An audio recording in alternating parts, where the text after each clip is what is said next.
In the scorching deserts of Arabia, where warriors rose and fell, one man stood undefeated, a warrior whose name struck fear into his enemies and inspired his followers. This is the story of Khalid Ibn Al-Walid, the legendary general of Islam, a man who never lost a battle and was honored with the title, the Sword of Allah. Again, your stance is weak. Feel the earth beneath your feet. Khalid ibn al-Walid was born into the powerful Banu Makhzum clan of Quraysh in Mecca. From an early age, he was trained in the arts of war, sword fighting, horseback riding, and strategy. When Islam began to rise, Khalid, like many Quraysh nobles, saw it as a threat. He fought against the Muslims in the Battle of Uhud, 625 CE, and played a crucial role in leading the Meccan cavalry to victory. For Mecca, for our gods, show them no mercy. These Muslims defy our gods and traditions. We will crush them before they spread further. Their prophet's words are poison, Khalid. We must stop them here. Little did he know that the faith he once fought against would later become his destiny. Despite his victories, Khalid began to question his path. He saw the noble character of Prophet Muhammad, peace be upon him, and the unity of the Muslim army. One night, after deep reflection, he said to himself, So many battles, so much blood. What is it all for? Their faith, it burns like the desert sun. Is it truly a false fire? Why do I fight against the truth when my heart knows it to be right? In 629 CE, Khalid set out for Medina, where he embraced Islam before the Prophet Muhammad, peace be upon him. I come seeking guidance. I have fought against you, but now I see the light of truth in your words. Prophet Muhammad, smiling, O Khalid, I knew you were wise. No man like you should remain ignorant of the truth. Thus, the fiercest warrior of the Quraysh became one of Islam's mightiest defenders. Soon after his conversion, Khalid faced his first great test, the Battle of Mu'tah, 629 CE.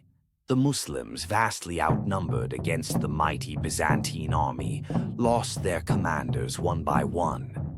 As the battle raged and despair filled the hearts of the Muslim army, one warrior rose to lead them, Khalid ibn al-Walid. Hold the line. Do not yield. We are lost. There are too many of them. Where's our leadership? We are being slaughtered. Fear not, brothers. Allah is with us. We will not break. Regroup the cavalry. We will execute a strategic withdrawal. Withdraw, but we will be overrun. Trust me, it is the only way to save our brothers. Cavalry, advance. Cover our retreat. Swords up and protect our brothers. With tactical brilliance, Khalid reorganized the Muslim forces, executed a strategic retreat, and saved thousands of lives. For this, the Prophet Muhammad, peace be upon him, honored him with the title Sayfullah, the Sword of Allah. In 630 CE, Khalid returned to Mecca, not as an enemy, but as a warrior of Islam. Unlike the brutal wars of the past, the conquest was peaceful.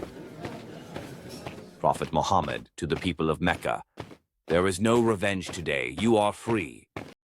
Khalid, once an enemy, now led the Muslim army into the city with dignity and restraint. After the passing of the Prophet, peace be upon him, Khalid continued to serve Islam. Under the caliphate of Abu Bakr, he led one of the most decisive battles in history, the Battle of Yarmouk, 636 CE, against the Byzantine Empire. The Romans outnumber us 4-1, Khalid. Our scouts report endless ranks of infantry, heavy cavalry. We cannot hope to match them in a straight fight. It would be suicide. They expect us to be intimidated, to cower before their numbers. We will give them a surprise. What do you suggest, General? Direct assault is impossible. We will not give them a direct assault. We will divide our forces, harass their flanks, draw them into the valleys, make them chase shadows. Ambushes, flanking maneuvers, it is risky.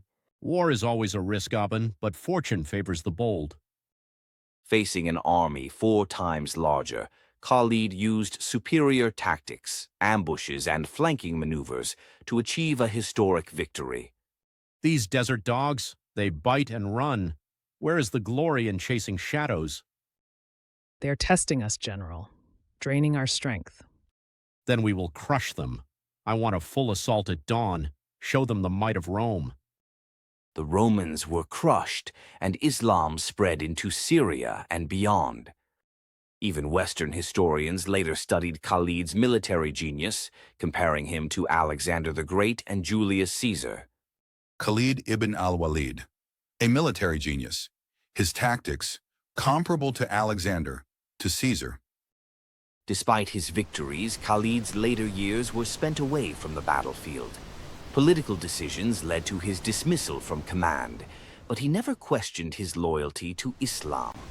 As he lay on his deathbed, he whispered, I have fought over 100 battles, yet here I am, dying on my bed like an old man. No wound of war has taken me. Though his sword never failed him, fate had its own plan. Khalid Ibn Al-Walid never lost a single battle. His legacy lives on as the undefeated warrior of Islam, the sword of Allah. The story of Khalid Ibn Al-Walid teaches us true strength lies not just in the sword, but in faith and strategy. A great leader adapts, learns, and knows when to change for the truth. Loyalty, discipline, and courage will carve your name in history. Khalid was born a warrior, fought as a leader, and died a legend. What legacy will you leave behind? The sword of Allah, a legacy that lives on.